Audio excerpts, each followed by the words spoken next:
Okay.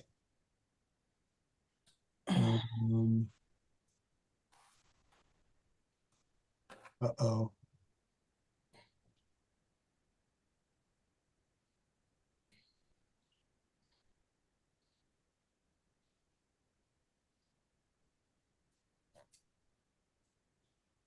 Sorry about that. I had a computer glitch just now, and I'm not quite sure how that happened.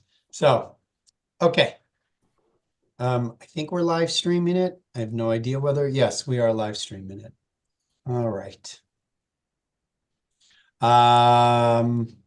Let's begin. Baruch atah Adonai Eloheinu melech haolam asher kishkanu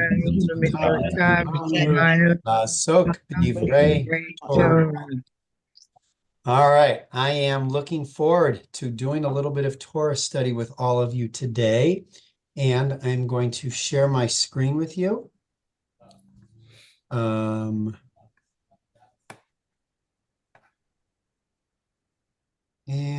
Torah for today. Here we go. Okay.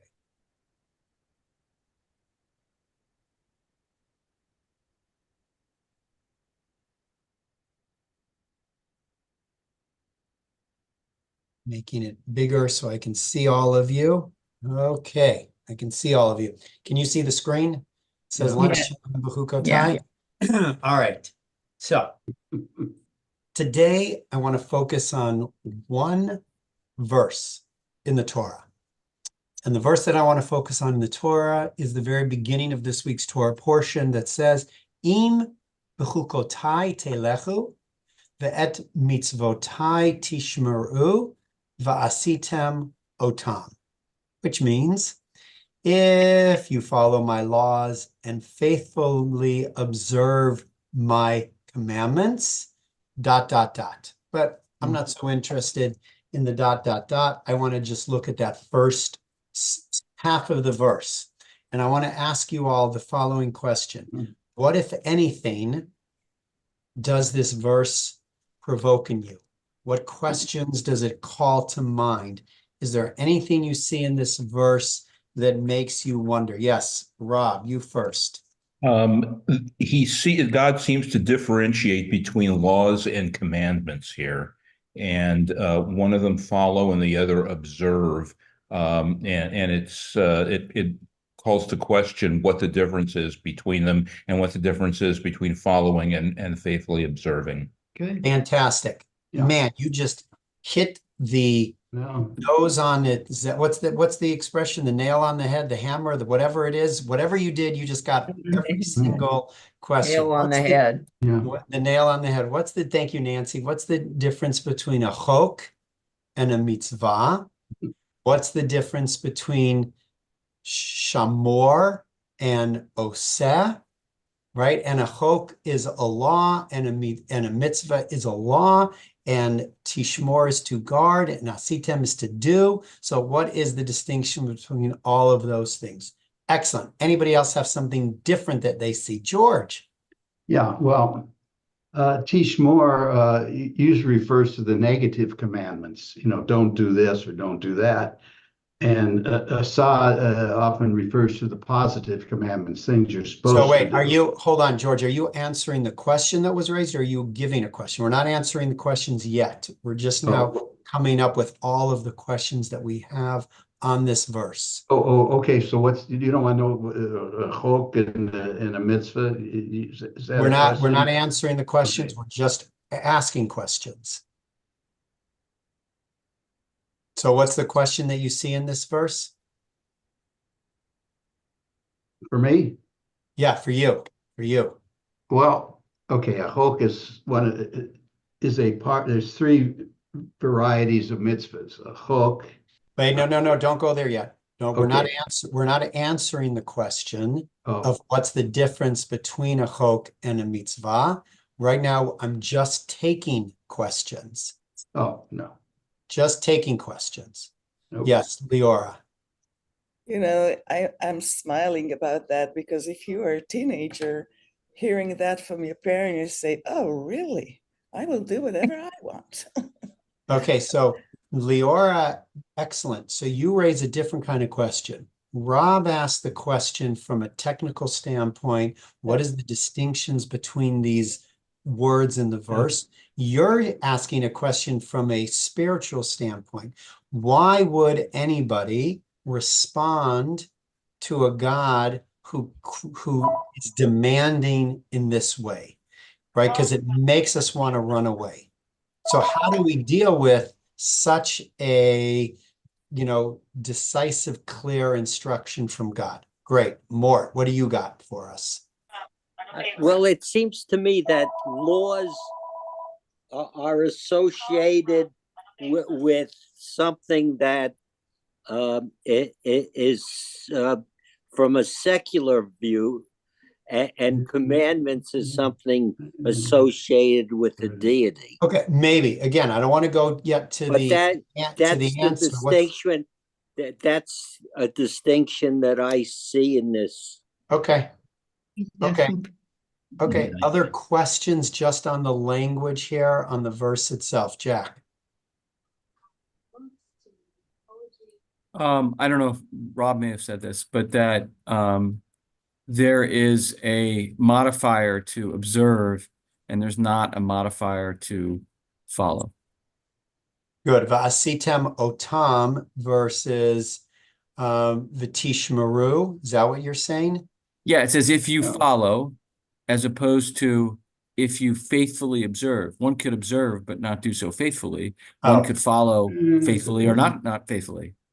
Yeah, you know what? I have to tell you, I don't think the English translation gives a careful assessment of the Yeah. actual Hebrew. Yeah. Because if you read the Hebrew, I'm going to translate the Hebrew exactly. If my laws and mitzvot, you shall walk and guard them and do them. So the word faithfully is in the English, but it doesn't really translate from the Hebrew. Yeah. The closest is actually, and this is interesting, and I guess this is what I'm glad you pointed it out. This word here that I'm going to highlight, do you all see that? Telechu. They're translating it as faithfully observe, and do. I would say it literally means what's the root of telechu? What's the shoresh of that word in Hebrew? Holech, right? Yeah. Which means Yeah. what is lalechet? To walk. To walk. Yeah. So I guess the best translation is if you walk in my mitzvot and my laws, guarding them and doing them. Right, that would be the exact translation. And then that begs the question that Jack just raised. Why does it say walk? Why doesn't it say the word faithfully? Why doesn't it, like the English is struck by the same thing that you were struck by, and it actually has to translate it in a different way for the verse to make sense. Is everybody following me? Right, because why would it use the word telechu, walk? If you walk in my ways, why doesn't it just say, if you observe and do my mitzvot and chukim? That's it. You don't need that word telechu. It doesn't add anything unless it adds something significant. Unless there is a deeper meaning behind that word telechu, you shall walk. Leora. I see in that word a challenge, because when we walk, there are many things that will come our way, cross our path, to lead us somewhere else, to take us somewhere else. That's very nice. Okay, so walking implies a movement in the world, which can actually imply the ability to get sideswiped and not be able to faithfully observe God's mitzvot. Rob, you had started to raise your hand, and then I see. I pretty much had the similar reaction to what Leora said, but I think the word walk implies action, which means, and all mitzvot involve, almost all of them involve some sort of action that you take. So following is a little bit more, is not as exacting as the word walking, which indicates that you have to do something, you have to take action. And I think that's what's behind Right. it. Excellent. Excellent. Anita. To me, walking also is a lador vador, is a passing on to generations beyond yourself. So walking gives me a deeper, different meaning. Very nice. I never thought about that. Thank you. Thank you.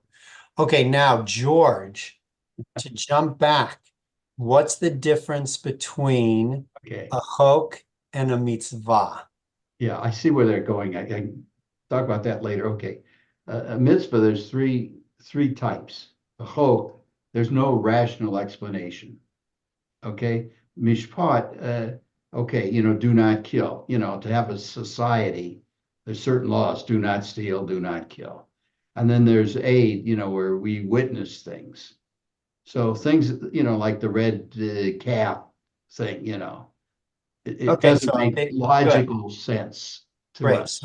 So George is helping us There's uncover. three types of mitzvahs, Yes, three categories, I'm sorry. good. There, Lining them so up.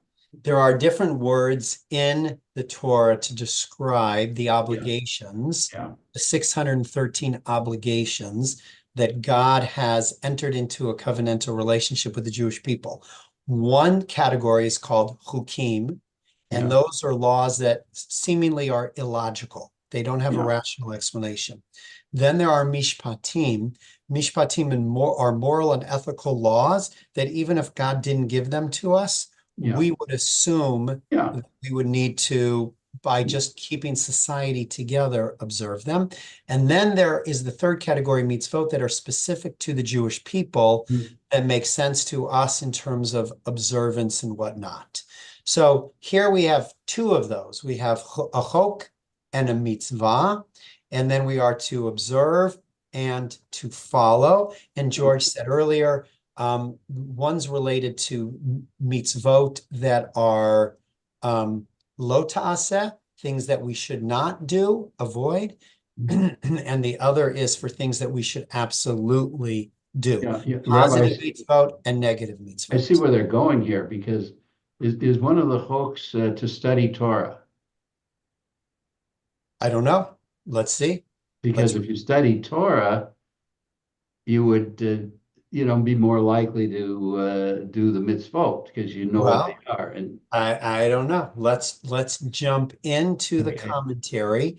Right. I can tell you this much. If you look ahead, I have a whole lot of Yeah. commentary that we're unlikely going to get to all of it, but let's see how we do.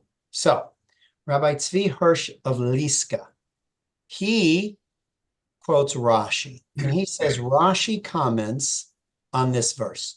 You might think that this verse is the commandment regarding the observance of the mitzvot, since it says, faithfully observe my commandments.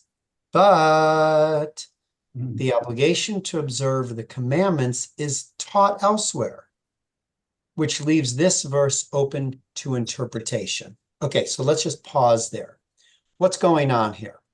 There are many places in the Torah where God already has said, you need to observe the mitzvot.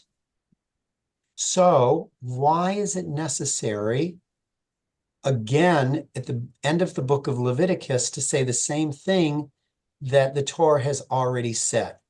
The Torah doesn't necessarily repeat itself, according to our biblical commentators. Anytime there is a repetition, it implies that that repetition signifies something different to learn. So he, Rabbi Tzvi Hirsch, based on a comment from Rashi, is suggesting that this verse is not speaking in general about observing all mitzvot, but it's specifically saying you should labor in the study of Torah. That the only mitzvah that this verse is talking about is the study of Torah. So now we have to ask the question, why? Why do they choose to reread this verse in that way? He continues, any Jew, even if they are not particularly careful in observance of the mitzvot, may overcome this lack through laboring in the study of Torah. So great is the power of Torah, which in the end leads to action, that the final result will be tshuva, to then fulfill the will of God. If you follow my laws, in other words, if you labor in the study of Torah, then surely you will observe my commandments and do them. The light in them will lead you back to the good. And more, the words of the Torah purify those who study them to the point that they linger, waiting in anticipation, wondering when the next opportunity for a mitzvah will arise, such that they might keep it. Implying that the word shomer, guard, is to be careful, to watch out for, so that you can look for the next opportunity to do something. This is the sense of the verse, if you follow my laws. When you labor in the study of Torah, you will keep watch for my commandments, anticipating and waiting, as in the verse, his father waited to see what would arise. Okay, so do you understand his commentary? Is everybody clear on what it is that he's saying? Do you like his commentary? Do you agree with his commentary? Is he out in left field? Do you agree with the principle that if you engage in the study of Torah, that may lead you to being more careful and watchful of the mitzvot? Or are those two things completely unrelated? Or your own thoughts, Jack? As you were reading this and I was reading along with you, I thought this was, incredibly beautiful and meaningful. And I thought, well, yeah, that's kind of true. One would hope that that's the case. And perhaps, and I was thinking as we're all sitting here doing exactly this, that we may, some of us may not be particularly careful in observance of all the mitzvot, yet we're doing this and it does have an impact. And I see that. And yet I was thinking also that there are people who purport to do this all the time and are very bad people. What a great comment. Yeah. One of the reasons why throughout our history there have been pushes by Jewish leaders in every generation to engage people in ethical practice, musar, is because they saw a disconnect between people who would spend all their time studying Torah and then live rotten lives. And like they're saying to themselves, I don't get it. The Torah is so clear. If you study it, that should lead you to behaving a certain way. And the reality is, as Jack just said, it's not true. People could be amazing Torah scholars and be rotten human beings. Or people could not know a word of Torah and be the kindest, most giving, gracious, generous mensches in the world. So there doesn't necessarily have to be a correlation, even though that's the way he makes it seem to be. Thank you for that. Yeah, George. Yeah, two things. Well, first of all, there is a correlation. It may not be a certainty, but I guarantee you, you have a much better chance of being a good person, if you're into this. However, if you're okay, wait. Let's go there. Hold on. That isn't my point. But that's an important point to make. Yeah. Increases your odds. Okay. Good. When you do study Torah, if you study it in the way in which the Torah intends, then Jack, the hope is that you will anticipate moments where you can observe mitzvot and be the kind of good person that you can be. And it stacks the deck. Thank you, George. But the point I wanted to make was, if you're a student of Torah, and portray yourself as devout, but you're a terrible person, that's a Hilul Hashem, because people say, gee, this is a devout Jew. Look at how terrible he is. You're better off to know nothing, Then they can't say, this is what you get from studying Torah. You become, terrible. Yeah, I mean, to So it's even me, worse, if you're a bad person. I agree. And Yeah. I would say that the whole purpose of the study of Torah is to Yeah. lead us to be Yeah. good people. Yeah, And if better we're people. studying Torah and we're rotten people, then we're really not studying Torah. Yeah. We're doing whatever it is that we're doing, but it's not the study of Torah. Kathleen and then Jack. I think it depends upon how you approach your study. Because if you approach it, I mean, I think some people approach it with trying to verify their prior beliefs or their doubts or their disbeliefs. Some people approach it from the standpoint of really being curious, but are troubled by the inconsistencies. Some people approach it with a haughtiness and an arrogance about it. But I think if you approach it from the standpoint that there's a truth there, even if it's a difficult one for me to understand in my current context, and how can I do that? I think your mind becomes open to it. But I think a lot of people just are kind of closed in their approaches to it, even when they don't mean to be.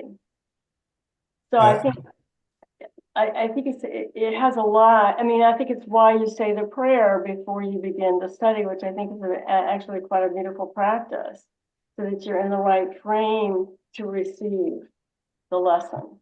Beautiful. I love that. I couldn't agree with you more. When we come to our approach of study of Torah thinking that there's nothing that we can learn from it, that we have already achieved a high level of ethical and moral righteousness, then you're right. Then there's no point in the study of Torah. But if we come to the study of Torah out of a place of humility, out of a place of openness, at a place of saying, might there be something here that I can learn from? Not only will that lead to learning, but it will also fulfill Jack's comment from earlier that hopefully it will encourage people to be curious about action. That it may say, well, you know what? I haven't done this in the past, but if the Torah suggests that I do it, and I believe that the Torah is my guide to ethical living, let me try it and see what happens. Even if it is a hook, even if it is a ruling that has no logic behind it, right? Take, for example, what is a hook that many people observe that doesn't have a whole lot of logical consequence to it? Keeping kosher, right? Why does it say you can eat cow, but you can't eat pig? You can eat salmon, but you can't eat shrimp, right? There's no, I mean, we can come up with all sorts of things and our tradition has done that. But at the end of the day, at the core, there's no logic to it. And yet, does it provide us some kind of moral and ethical living when we observe it? Rob, was that the example you were going to give? Exactly. So let me ask this, let me just take a pause for a second. For those that do keep kosher, for those that have kept kosher, for those of you that don't, but you could imagine a value that comes out of keeping kosher, what might be an ethical and moral underpinning of keeping kosher that, if we're open to it and willing to, study it, may actually change our life in some way? Yeah, Steve. I see it as, and I would use the expression cultural unity. Mm. The fact that, and that's how I view my connection to Judaism and to the Torah. This is my heritage. This is my culture. And at home, and my wife is both at home and away. She observes the kosher laws rather, but I observe them in the house, and that's the value I see, is that it gives us an identity and separates us, which in some respects I think is very positive. I think more than in some respects. I think in many respects. I think it's a fantastic answer, right? And I don't think we should minimize the power of cultural identity. So thank you for that. Anita.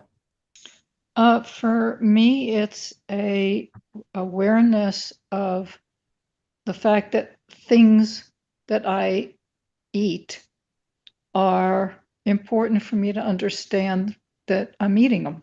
Mm. And it also extends to my health.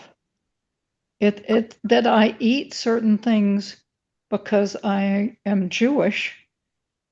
I also eat or don't eat certain things because I want to maintain my health.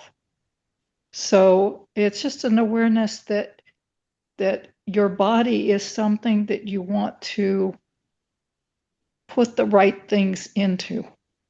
Yeah, there's a whole lot of literature, Anita, in the mystical tradition that says the very things that we eat, we embody the DNA of those things. And the way the animals are killed also impacts the DNA of those animals and therefore what we consume.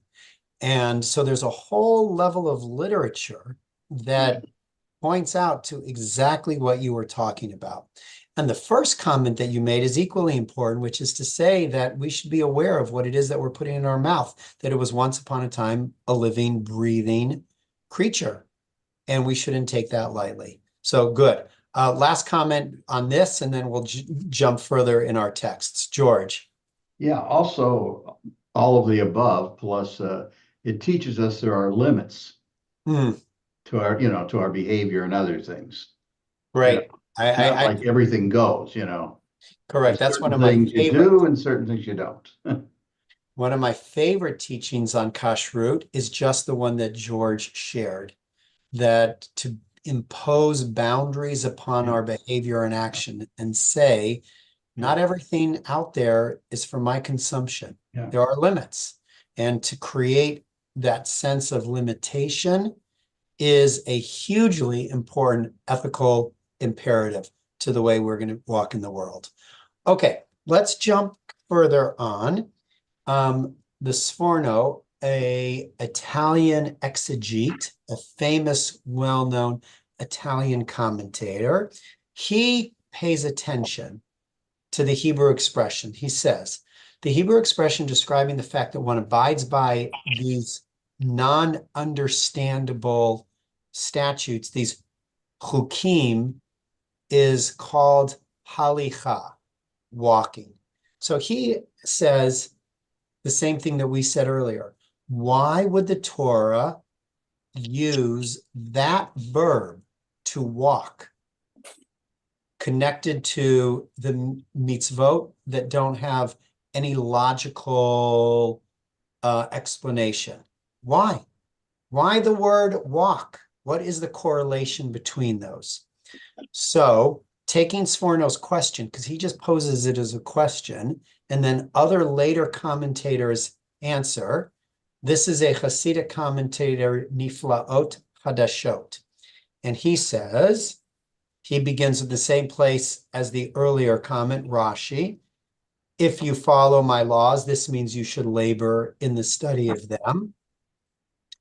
Why does the Torah use the term walking, telechu, and not say explicitly if you study them or if you engage in the Torah study? In other words, if you go back to the beginning, right? Rabbi Tzvi Hirsch said, according to Rashi, that this verse doesn't mean observing all the mitzvot, it's only the observance of Torah study. So he comes along and says, if that's what it meant, why didn't it say it? Why didn't the Torah come right out and say it if that's what it's supposed to be? And he continues and he says, the reason is that the key is in the process of movement, of walking. In moving, in the ascent from one level to another, we become aware of the quality of the effort we need to put into our study. You hinted at this. You all said this earlier. There's something particular about movement, about walking, that is implied in Torah study. If you just said Torah study alone, you wouldn't get the quality that you need to engage in to properly do Torah study. And what is the quality that we need to engage in if we're going to do Torah study properly? It's the quality or the process of movement. Movement is the key to Torah study. Let's explore that further. Movement is the key to Torah study, to Torah study. So before we jump to Menachem Mendel of Schneerson, the Lubavitcher rabbi, don't read that yet. What do you think is the correlation between movement and Torah study? Anita. Well, I'm hung on the word movement and walk, and there's a lot of discussion in leadership practice called walking the talk. If you just say things but don't do them, people see right through you. That goes back to Jack's first comment, Anita. Thank you so much. Now, Jack's first comment was, there are people that study who are mensches, and there are people who study who are not. They don't walk the talk. They don't walk the walk. They don't live by what it is that they are studying. And so in Anita's understanding of walk, it's really more about how do you demonstrate in your life, in your regular activities, that you have absorbed Torah study. It's not about sitting in the desk in a yeshiva or anywhere else and studying and studying and studying, and that makes you into a good person. It is actually taking that learning, and as Anita suggests, going out into the world and living your life, interacting with people, being in community that forces you to have to apply the learning to the moments of interaction. Anita, that's fantastic. That's great. Lauren, other ways, and then Rob. So I came to this lesson late, but even, when you're teaching children, I had learned that a desk is a very boring way to learn about the world. You don't keep them sitting at a desk. You get them up and engaged and discovering. So even if you're teaching them Torah, like you said, to put them at a desk and teach them. So I would imagine as you're teaching them, you're going to give them examples of how they take these lessons into the world and what they do, because as a teacher, that's what you do. When I first started teaching, yes, they sat at a desk and you stood at the blackboard, and that's how you taught. And then as education got more creative, you did centers, you did discovery, children learned on their own. And I'm assuming that's what you're talking about. Everything's about walking and discovering on your own. That's great. I love that. Exactly. To sit in a classroom and spend all your time there behind a desk does not teach us how to interact with life, but getting out there does. Rob, and then Steve. I think there's an interesting implication here about how study and mitzvot are a cycle, how doing mitzvot doing Torah study encourages mitzvot, and mitzvot encourages more Torah study. Yeah. So there's a cycle that lifts us up. That's beautiful. I love that. Thank you. Really nice. And then was Steve? Steve, thank you. When I think of the word walk, I think of the phrase walk the walk, and I come back to my older comment about identity. When I walk the walk, I reveal myself. This is my identity. This is who I am. And that's the meaning that this has for me. Great. All fantastic comments. See, we don't even need Menachem Mendel of Schneerson because we've got all of you. We have your insight. Nevertheless, let's see, since I spent my time putting it together, we might as well read what he says. And then wait till we get to the poetry. Okay, so Rabbi Menachem Mendel Schneerson says, by laboring in the Torah, by straining to the limit, one daily raises one's understanding, and thus one raises the stage at which a law is a statute. This is the going, the progression to an even higher faith through ever higher understanding. So he takes a completely different angle than all of us. What he says, the walking isn't a physical walking. It isn't getting out into the street. It isn't our identity. It isn't action, but what is the nature for him of the walking? How would you, in your own words, say what he just stated? I have no idea.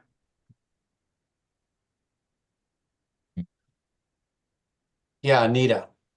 It's your progression in life internally Good. of going from a thought to a more complex or more beautiful thought and continuing that indefinitely. That's beautiful. I could not have said that any better. Right? It is an internal progression of thought. That's the walking. The walking is the movement inside of deepening our understanding. How many of you, have an affinity towards classical music or opera? Yeah, a little bit. So, Sort of, yeah. when you begin learning and then you continue your learning, Yeah. the more that you learn, the deeper your appreciation Yeah. for the remarkable gifts Yeah. of those classic composers. Yeah. And the more you understand, Yeah. the more you really understand, right? By learning, it increases the wisdom that you possess, and then you appreciate the music even more when you hear it, when you listen to it, because you've engaged in that kind of study. And so what he's saying is when you take something that seems to be illogical, but you dig deep and you don't give up until you find some meaning behind it, and then you go even further and even further, that is a deepening of our faith. That's the kind of internal, as Anita said, walking that we want to engage in when we are studying. Yeah, Mort. Is there a corollary obligation on the part of a Jew to take that learning and translate it into action? Oh, for sure. To become part of the overall community and to impact it? Yeah. 100%. Absolutely. That's why I believe the word is so profoundly beautiful, because it does also mean that. It means that you take your learning out into the world. Mhm. How you, as Steve said, identify yourself, teaching the world, being a light unto the nation, and acting in a moral and ethical, righteous manner. For sure, Mort. Then why is the Jewish community so silent? Oh, that's a big question. I don't know if the Jewish community is so silent. I just think that there are parts of the Jewish community that haven't quite figured out how to articulate public relations in the way that we need to. But that is a different discussion. Let's take a look at Rabbi Dorothy Richmond. In this teaching, the Rebbe, right, she's commenting on Menachem Mendel. In this teaching, the Rebbe is explaining that through constant applied effort, walking is going, we will progressively understand more of what was previously not understandable. A statue, a chok. This vision imagines that each seeker will continue to grow in knowledge, but will always be inspired to keep learning by progressively revealing previously concealed mysteries. The more we don't understand, the more we are motivated to understand. And once we understand, we are motivated by even deeper mysteries.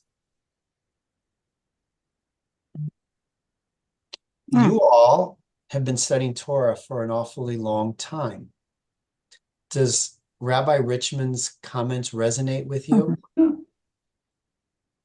Yeah.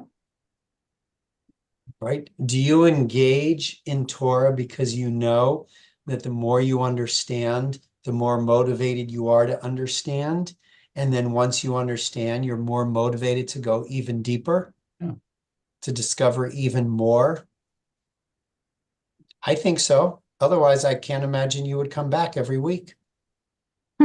Right? The power of learning is in the power of learning.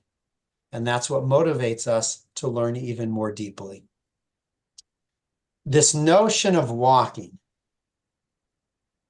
this poem is just so beautiful. Edmund Yavis, I think is the way you pronounce it. I'm not 100% sure of the pronunciation of his last name. I went to God because God was my fate. I went to the Word of God because the Word of God was my fate. I went to the Word to make it my gesture. I went, and I am going. Right.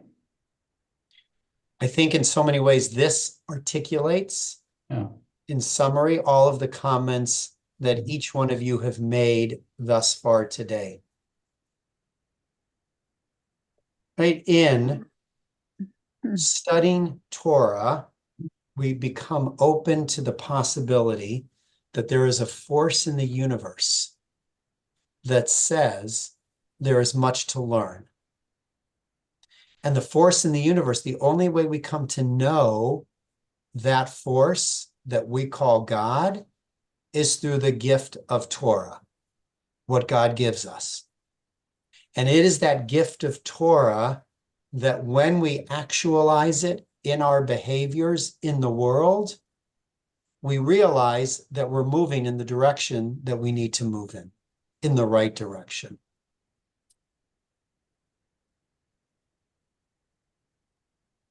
Just hold on to that, poem, because I think it really is such a beautiful piece. We continue. Back to Rashi's comments. If you follow my laws, this means the labor of Torah study. Rabbi David of Kotz interpreted this in light of the teaching from the Talmud. Rabbi Isaac also said, if someone says to you, I have labored and not found, do not believe him. If he says, I have not labored, but still have found, do not believe him. But if he says, I have labored and found, you may believe him.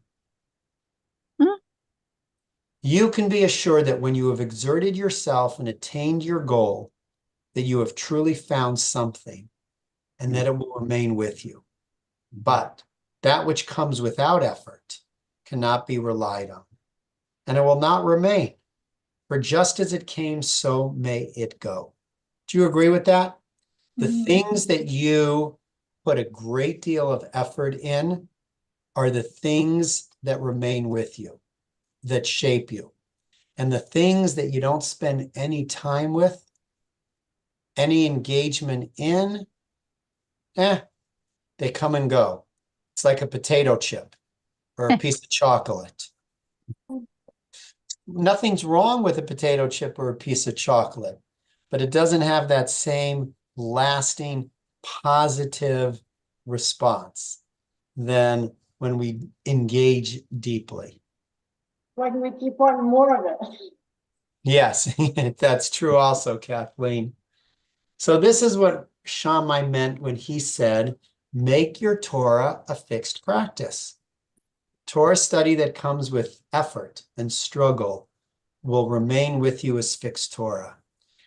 I really believe that each one of you here have made that commitment, right? You show up every Thursday.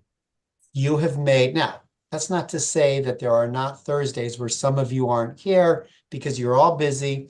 You all have things in your life. We understand that. But the fact that you regularly, deeply make a commitment to learning Torah, which is not easy, is a statement about your commitment to growth. That it will remain with you, meaning that it shapes who you are. That when you walk out in the world, there's a correlation between what you've learned and how you act, what you say, how you speak. Steve. I also want to comment on this community of individuals that regularly attend. There's an importance and a value to that that we listen and learn from each other. And there's no substitute for that. I agree. You know, there's a statement that says, from my students, I learn the most. Yeah. Right? And we are each other's teachers. We are the students of one another. And to have that kind of, position here, Steve, is exactly, I think, what happens all the time in this class. Yeah. That's what makes this class so joyful. Yeah. Yeah, Mort. The studying of Torah really make me very proud of my Judaism. The fact that we go back thousands of years and develop ethical and moral standards, and I'm just constantly amazed at these philosophical issues and how they were addressed. We tend to think that the world started in our lifetime, and that all morality and ethics were in our lifetime. But I'm very proud of our traditions. Very proud of it at all. Yeah, Mort, me too. I think, on the one hand, I feel blessed to be a Jew, and I would hope that if I wasn't born a Jew, that I would find my way to our faith, because it really is remarkable that the richness of our tradition that takes the written word and says you can continue to plummet because there's no end to discovering wisdom and truth. Because if the written word is the word of God, and there is no limit to God, then there should be no limit to the word that God gave us. Turn it and turn it and turn it, because everything is in it. And we never grow old or tired in it. That's the essence. We'll conclude with my teacher, Rabbi Jonathan Slater, who says, spiritual life is not static, and we are asked to apply effort to pay attention to the process of our growth and change. So he now is focusing on this notion of movement, telechu, walking. He's not specifically speaking about the study of Torah. He's now implying that the study of Torah, and by extension, all spiritual practice, is a journey that we need to see ourselves on. So he continues, it is this idiom as well that identifies the system of the rules of the Torah, the mitzvot, with movement, halacha.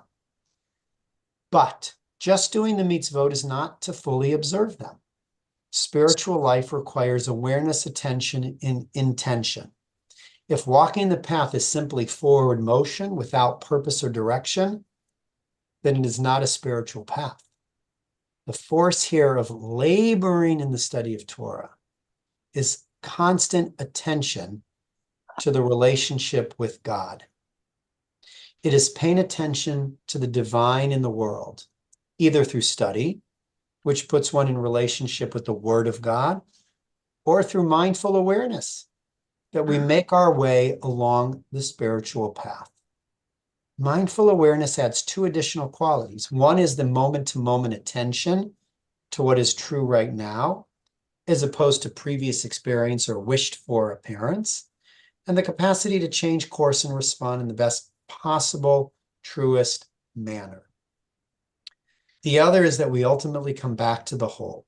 Our attention and action are directed towards the good of others, easing the suffering of others, the perfection of the world. So, how do you resonate with this text? Do you sometimes walk with no awareness? And do you at other times walk with great awareness? Do you sometimes engage with people where you're not fully observant to them, to the moment, pregnant with the possibilities? And at other times, do you engage wholeheartedly, mind, body, and soul with others? And do you notice a difference in those two types of engagement? Right? This verse is an invitation to us to be a little bit more careful in how we walk in this world, to engage with a little bit more effort when we, interact with others and the world around us. Does it make sense? Does it resonate, Nancy? Yes, please. I just think in that case, it depends on who it is, how much you engage or think about what you're saying or engage in activity or study or whatever it is, some people are more into things as opposed to others who are not. Good. How seriously they take the issue that they're dealing with. Good. So Nancy's right. There's no way we could 100% of our time be 100% fully engaged in others and in the world around us. That would be incredibly exhausting. Sometimes we just need to be and just need to let life happen. But on the other hand, if that's all the time, then that's problematic as well. We have to be willing to choose to focus and for some things in our life, double down on the level of study and commitment that we make to those things or those people, because that's what enriches, our life because of that engagement. Thank you, Nancy, for that. Last thoughts, last comments before we wrap up today's topic. Back to the very beginning, just so you can see it again. Im b'chukotai telechu ve'ed mitzvotai tishmeru v'asitem otaim.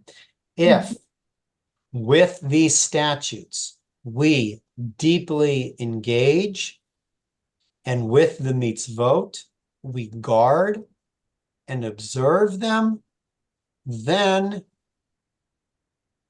we will live meaningful, rich, and determined lives.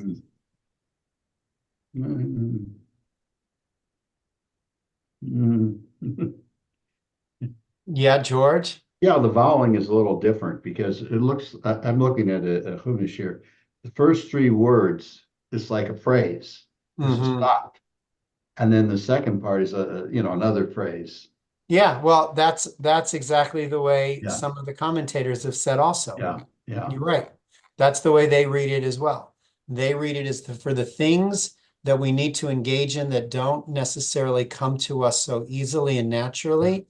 That's where we need to double down our efforts. Yeah, and the other part is a phrase. Yeah. Mitzvot and so on. For sure. I think you read that beautifully. Rob.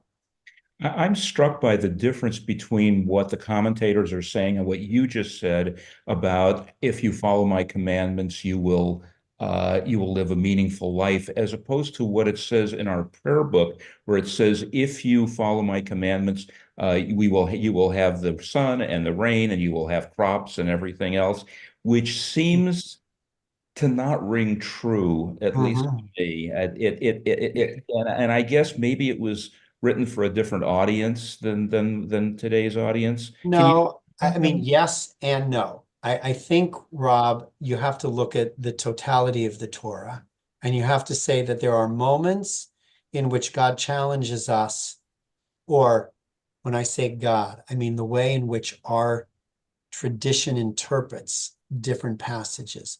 There are some times where the lesson of today in and of itself is an important lesson.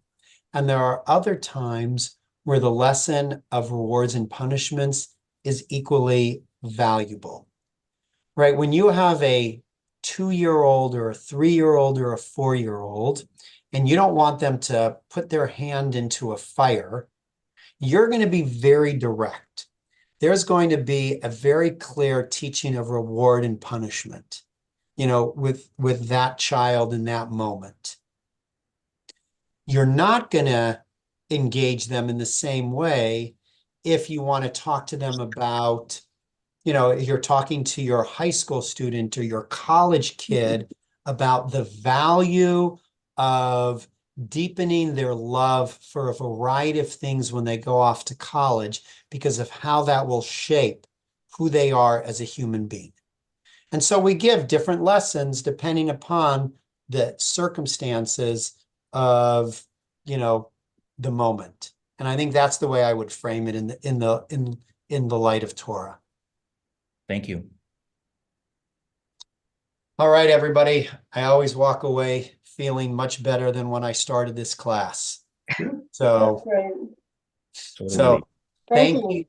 thank you all, and have a Thank great you. day. And I will see you when I'm scheduled next, whenever that is, to meet you. Take care. Take care. Thank you. All right. Bye-bye. Shabbat shalom.